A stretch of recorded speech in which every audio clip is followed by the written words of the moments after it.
Hello everyone, welcome back to my channel. तो guys आज के वीडियो में हम लोग सीखेंगे मियानी वाले स्ट्रेट प्लाजो की स्टिचिंग करना। कटिंग, स्टिचिंग, ड्राफ्टिंग मैं बहुत बार बता चुकी हूँ, लिंक सभी के नीचे डिस्क्रिप्शन में दे दूंगी, तो आप लोग चेक कर लेना, ठीक है जी। और बॉटम में हम ये वाली लेस यूज करेंगे। तो चलिए फिर हम लोग शुरू करते हैं। पसंद आए वीडियो और हेल्पफुल रहे तो चैनल को सब्सक्राइब जरूर करिएगा, वीडियो को लाइक करिएगा और शेयर करिएगा।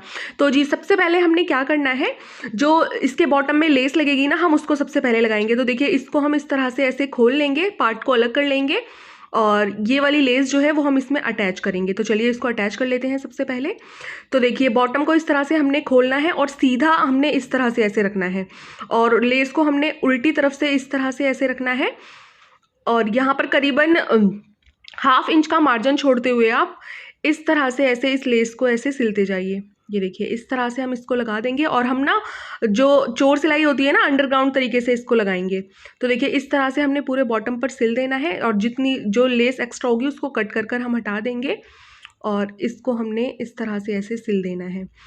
अब हमने क्या करना है, जो हमारा फैब्रिक ये बचा हुआ है ना, जो हमने 1/2 इंच छोड़ा था, इसको हमने इस तरह से ऐसे डबल फोल्ड कर देना है इसके ऊपर। ये देखिए इस तरह से, और जो हमारी लेस की किनारी है उसको मतलब ध्यान में रखते हुए हमने इस तरह से ऐसे इसको सिलते जाना है। ये देखिए इस तरह से ही हम पूरी जो हमारा बॉटम है उसमें इसको सिल देंगे। और इस तरह से सिलने से ना बहुत अच्छी फिनिशिंग भी आएगी और पीछे से ना आपको तुरपाई करना पड़ेगा ना कुछ, और ये अंडरग्राउंड तरीके से बहुत अच्छे से सिल जाएगा। तो अब इसी तरह से जो है हम पूरे बॉटम पर ऐसे ही सिलाई लगा देंगे। ये देखिए इस तरह से, और जो भी धागे वगैरह हैं उसको साथ के साथ कट कर दिया कीजिए, इससे फिनिशिंग आती है काम में। अब हम इसको इस तरह से ऐसे पलट देंगे और यहाँ पर जो है इसको बैठाने के लिए हम एक और सिलाई लगाएंगे। ये देखिए इस तरह से ये सिलाई जरूर लगानी है आपने, इससे ना बहुत अच्छे से ये बैठ जाएगा। और सिलाई नहीं लगाएंगे तो थोड़ा सा उठा उठा रहेगा, तो आप लोगों ने ये सिलाई जरूर लगानी है। तो जी देखिए कितनी फिनिशिंग के साथ जो है हमारी लेस लग गई है। बैक साइड से कुछ इस तरह से दिखेगी और फ्रंट साइड से कुछ इस तरह से दिखेगी। तो हम दोनों पॉन्चों में इसी तरह से लगा लेंगे। तो देखिए दोनों पॉन्चों में हमने इस तरह से ही लेस जो है वो लगा ली है। अब हमने इसको एक दूसरे के जवाबी रखना है, मतलब आसन से आसन मिलाते हुए, और उसके बीच में हम इस तरह से ऐसे म्यानी रखेंगे। एक कॉर्नर म्यानी का और एक कॉर्नर आसन का पकड़कर हम इसको इस तरह से ऐसे स्टिच करेंगे। तो चलिए अब मशीन पर मैं आप लोगों को दिखाती हूँ। तो देखिए इस तरह से हमने म्यानी को पकड़ना है और जो हमारा आसन है उसके कॉर्नर को पकड़ना है और इस तरह से हम पलट लेंगे इसको। और शुरुआत में सबसे पहले पक्का करें, शुरुआत में हमने सबसे पहले पक्का करना है और फिर इसको हमने स्टिच करते जाना है। और यहाँ पर ना म्यानी और जो हमारा आसन है दोनों के फैब्रिक जो है वो उरेब होते हैं, तो ये खिंचते हैं। तो आप लोगों ने अच्छे से मिला मिलाकर सिलाई लगानी है, खींचना नहीं है बिल्कुल भी। अगर आप लोग खींचेंगे ना तो यहाँ पर झोल आ जाएगी, तो इसलिए आप लोगों ने खींचना नहीं है, बिल्कुल आराम से इसको मिलाते हुए सिलना है।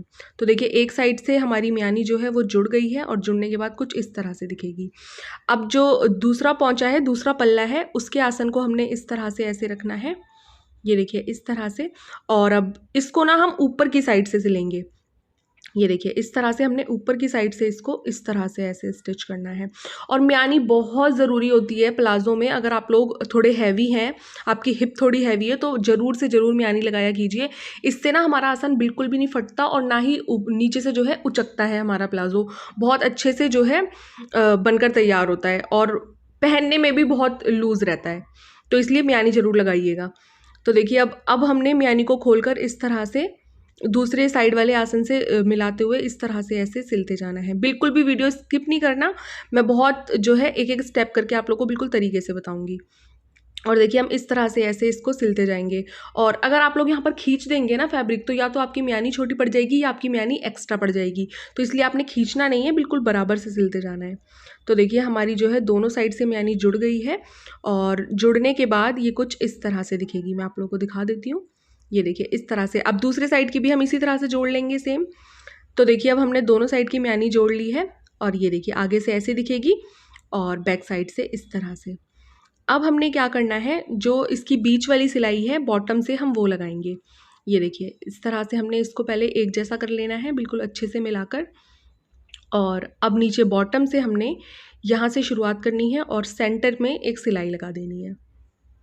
तो जी इस तरह से हम जो है बॉटम पकड़ेंगे और शुरुआत में पक्का करेंगे और फिर जो है इसको मिलाते हुए सिलाई लगाते जाएंगे। यहाँ पर भी आपने खींचना नहीं है फैब्रिक को, फ्रंट और बैक को मिलाते जाना है और स्टिच करते जाना है। ये देखिए इस तरह से।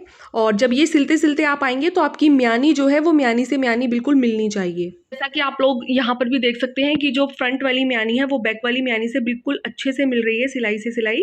और इसी तरह से जो है हम इसको इस तरह से ऐसे स्टिच करते जाएंगे। और हल्के फुल्के थोड़े बहुत जो कॉर्नर धागे निकलते हैं ना, उसको हमने बाद में काट कर फिनिशिंग दे देंगे, या फिर बाद में जब हम ओवरलॉक कराएंगे तो उसकी जब स्टिचिंग होगी तब उसमें निकल जाता है वो। तो देखिए इस तरह से हमने इसको पूरा नीचे बॉटम तक सिल देना है।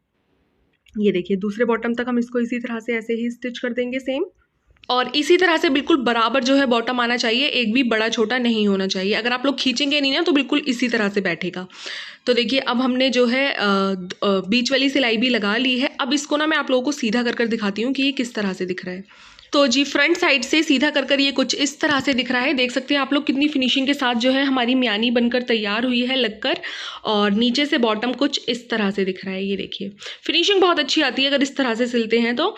और अब हमने क्या करना है, इसमें अब हमने यहाँ पर जो है इलास्टिक अटैच करनी है। तो इलास्टिक अटैच करने के लिए हमने क्या करना है, सबसे पहले हम इसको उल्टा करेंगे और जो हमारी कमर है उस साइड हमने 2-2 इंच पर इस तरह से ऐसे निशान लगाने हैं। 2 इंच पर इसलिए लगा रही हूँ क्योंकि मैंने 2 इंच ही बेल्ट के लिए छोड़ा था, तो जितना आप छोड़ेंगे उतने ही इंच पर आपने निशान लगाना है। तो देखिए जो हमारा फ्रंट और बैक है ना, दोनों साइड हमने 2-2 इंच पर इसी तरह से ऐसे ही निशान लगा लेने हैं। ये देखिए इस तरह से एक साइड मैंने निशान लगा लिए हैं पूरे पर। अब इसको पलटकर दूसरी साइड भी मैं निशान लगा लूँगी। तो एक साइड तो हमारे लगे हुए ही हैं जब मैंने इसको जो है कटिंग किया था तब, और अब दूसरी साइड में इस तरह से ऐसे लगा लूँगी। तो जी अब ना चारों तरफ जो है हमारे कमर पर इस तरह से 2-2 इंच के निशान लग चुके हैं। अब बारी आती है हमारी इलास्टिक की। तो इलास्टिक हम किस हिसाब से लगाते हैं, तो मैंने ना यहाँ पर जो है 30 इंच की इलास्टिक ली है। तो जितनी भी हमारी कमर होती है उसको हम 4 से डिवाइड करते हैं, एक हिस्सा हम छोड़ देते हैं और 3/4 हिस्सा हम ले लेते हैं। तो मेरी थी 40, तो इसलिए मैं ले रही हूँ यहाँ पर 30। तो ये देखिए डबल में 15 है तो ये 30 इंच है। अब हमने क्या करना है, इलास्टिक को हम इस तरह से एक दूसरे के ऊपर रखेंगे और यहाँ पर हमने इसके 4-5 सिलाई लगा देनी है बिल्कुल अच्छे से, ताकि ये इलास्टिक बिल्कुल भी मतलब खिंचे नहीं, मतलब खुले नहीं। तो हम यहाँ पर जो है 4-5 सिलाई अच्छे से लगा देंगे और हमारी इलास्टिक इस तरह से दिखेगी। अब हमने जो है प्लाज़ो रखना है उसको बिल्कुल सिंगल कर देंगे इस तरह से, और इलास्टिक को भी अब हमने सिंगल करना है और इस तरह से ऐसे रखेंगे निशान पर। और जो ऊपर का फैब्रिक है उसको हमने इसके अंदर ऐसे कर देना है और हल्की सी हमने जो है ढील देनी है कपड़े में और यहाँ पर सिलाई लगानी है। और सिलाई लगाते वक्त ध्यान रखना है कि जो आपकी सिलाई है वो इलास्टिक पर ना आए। क्यों ना आए अभी मैं बताती हूँ आप लोगों को। पहले आप लोगों को इस तरह से ऐसे इसको रखना है और यहाँ पर सिलाई लगाती जानी है। देखिए मैं एक बार और बता देती हूँ, बिल्कुल निशान से हमने इलास्टिक रखनी है इस तरह से। जो फैब्रिक है उसको हमने अंदर की साइड डालना है, हल्की सी लूजिंग देनी है और यहाँ पर हम इसको स्टिच करेंगे। ये देखिए इस तरह से। और बहुत ध्यान रखना है आपने कि इलास्टिक पर आपकी सिलाई ना चढ़े, ठीक है जी। तो देखिए अब इसी तरह से जो है हम आगे की तरफ बढ़ते जाएंगे और ऐसे ही अपनी इलास्टिक के बराबर बिल्कुल ऐसे कर और सिलाई लगाते जाएंगे, हल्की सी ढील देकर, मतलब लूजिंग छोड़कर। ये देखिए इस तरह से। तो जब हम इसको ऐसे सिलते जाते हैं ना, फिर हमारी इलास्टिक ना थोड़ी कम पड़ने लगती है। तो सबसे पहले तो आप इसको ऐसे हाथ डालकर जो है इसको ऐसे सीधा कर लीजिए। ये देखिए इस तरह से हम प्लाज़ो को सीधा कर लेंगे। और अब हमारी इलास्टिक कम पड़ने लगी है तो हम इसको इस तरह से ऐसे खींच देंगे और जो हमारी चुन्नटें बन रही है, जो हमारी श्रिंक बन रही है, उनको हम पीछे की साइड इस तरह से ऐसे करते जाएंगे और इलास्टिक को बाहर निकाल देंगे। तो यही रीज़न होता है हमारा कि हम जो इलास्टिक है उस पर सिलाई नहीं लगाते। अगर हम इलास्टिक पर सिलाई लगा देंगे ना तो ये इस तरह से खिंचेगी नहीं, तो इसीलिए नहीं लगाते हैं, ठीक है जी। अब अगेन हमने सेम वही प्रोसेस करना है और देखिए आप लोग देख सकते हैं कि ऐसे ही करते करते जो है हमारा बिल्कुल लास्ट आ गया है। और हमने उसी तरह से जो है चुन्नटों को इस तरह से साइड कर देना है और ऐसे हम इसको स्टिच करते जाएंगे। और इस तरह से इलास्टिक लगाना ना सबसे इजी मुझे तरीका लगता है। बाकी मैंने और भी 2 तरीके बता रखे हैं, उसका भी लिंक मैं डिस्क्रिप्शन में दे दूँगी, आप लोग चेक कर लेना। इस तरह से इलास्टिक लगाते हैं ना, बहुत फिनिशिंग के साथ इलास्टिक लगती है और बहुत जल्दी भी लग जाती है। तो देखिए अब हम इसको एंड कर देंगे और अब हमने सारी श्रिंक को बराबर कर देना है। इस तरह से ऐसे इलास्टिक खींचेंगे ना हम तो सभी जो है आपस में बढ़ जाएंगी। ये देखिए इस तरह से फिनिशिंग आप लोग देख सकते हैं। इस तरह से हम लोगों ने खींच देनी है। खींचने के बाद हम इसको अगेन सिंगल करेंगे और इसके सेंटर में हम इस तरह से ऐसे एक सिलाई लगाएंगे। तो देखिए इसको हमने इस तरह से ऐसे खींचना है और बीच में ऐसे एक सिलाई लगानी है, खींचते हुए ही सिलाई लगानी है ताकि जो हमारी सिलवटें पड़ रही हैं वो एक बराबर पूरे में बट जाएं। और इससे ना देखने में बहुत अच्छा लगता है और फिनिशिंग बहुत अच्छी आती है इलास्टिक में। तो ये वाली सिलाई जो है आप लोगों ने ज़रूर लगानी है। तो देखिए इस तरह से हम पूरे पर सिलाई लगा लेंगे पूरी बेल्ट पर। अब जो भी थ्रेड वगैरह है उसको कट कर दीजिए और फिनिशिंग आप लोग देख सकते हैं कितनी अच्छी आई है हमारी।